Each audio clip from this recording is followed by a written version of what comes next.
So I'm talking to my mom, and she's like, there's no such thing as medium rare chicken. And I'm like, so what have I been eating the past week? Turns out I could get salmonella and die. What? We're live? Bump-a-da-bump-pump! This is the so low budget we do our own sound effects network, and I'm Bruce Banter, doing my own sound effects. Tonight's story is fruit juice. It's like fruit, but wetter. Later, we've got an exclusive interview with Dr. Thomas Bromwell Welch, the man who looked at grapes and thought, how can I consume all of this without chewing? Right now, let's talk about the build-up to the day the world got a little bit fruitier. Let's turn it over to our weatherman, who will report on just about anything. Gary? Yes, Bruce. Thank you for that backhanded compliment. As you can see, there's some rain coming down from the north. You're in a shower. Yes, Bruce. It's a light shower. I just want to talk about how, before the greatest invention ever, they had fruit juice that burned to the back of your throat. It's called wine, like what these clergymen do when they can't keep up. Fruit juice was invented solely for communion as wine in an unfermented state. Something about getting hammered off the blood of Jesus just seemed wrong to these people. Just kind of ironic, to be honest. I think I nailed it. Please stop.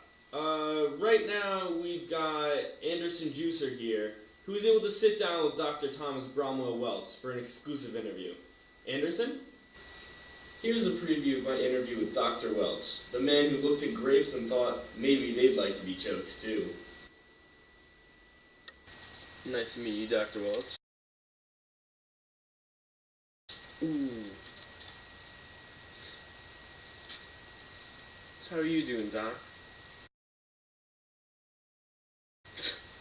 Nice one. So, tell me a little bit about your childhood. In Watertown, was it? New York. And when you turned 19, then what? And then you met Lucy Holt. How's she doing? Oof. I deserve that one. Well, you can't even speak, so you went into the medical field, right? Graduated at 26, and then what? Can you remind us again why you moved to dentistry? No, I don't want to know why my mother's teeth are so white.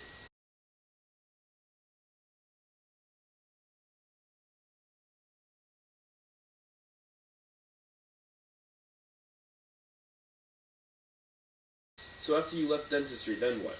Then you wanted to take the fun out of wine? Okay, and what was your reason for that?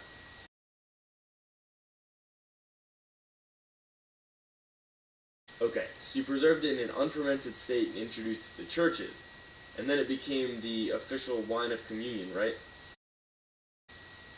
And it was originally supposed to be a small-scale product. The thirst is real, am I right?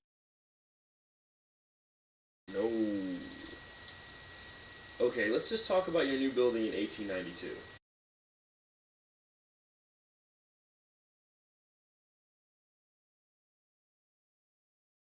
And then you had 7 kids, which I don't care about.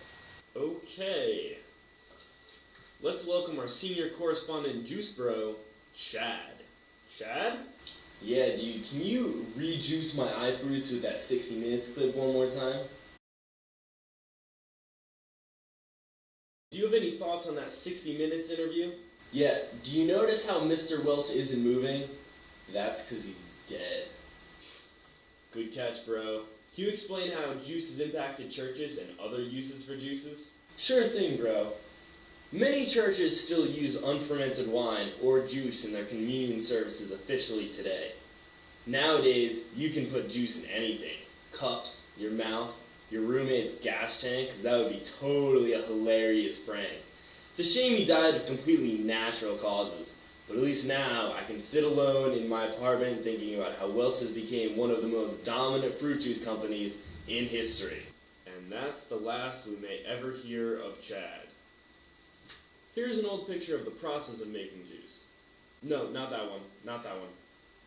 That one. As you can see, the tastiest human was instructed to be waist deep in the grapes to add flavor. And this has been A waste of your time. So yeah, I definitely have to call my mother back. She said something about like salmonella, which at first I thought that's kind of weird because there's really no female version of salmon.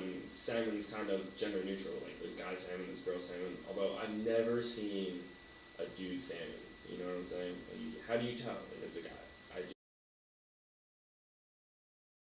So then I looked, and all of a sudden I realized I was out of toilet paper. So your favorite baseball player is Alex Rodriguez. Why is that? You do know juiced up doesn't quite mean... Okay. So you were going to name your child what? And your wife wouldn't let you? That doesn't make sense. Okay, fuck, marry, kill. Mott's, Minute Maid, Capri Sun.